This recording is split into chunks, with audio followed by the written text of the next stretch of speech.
effectivement, Action Logement a été au rendez-vous depuis le début,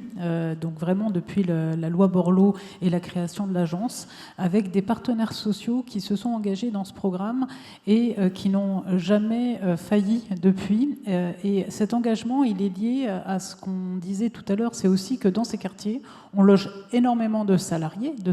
parmi les plus modestes, et qu'il s'agissait là d'améliorer les conditions de vie dans les quartiers, mais aussi d'apporter de la mixité dans ces quartiers pour favoriser l'emploi, qui est aussi la raison d'être d'Action Logement. Donc il y avait vraiment, je dirais, derrière ce financement, cet engagement très fort de la société civile, qui sont représentés par les syndicats des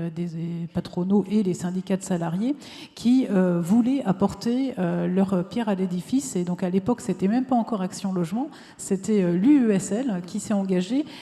elle-même financièrement, mais aussi à travers l'ensemble des structures du groupe Action Logement, que ce soit nos filiales immobilières ou la création de Foncière Logement, qui est un outil qui a été créé à ce moment-là, au début de l'ANRU, pour faire de la mixité dans ces quartiers, c'est-à-dire venir investir dans ces QPV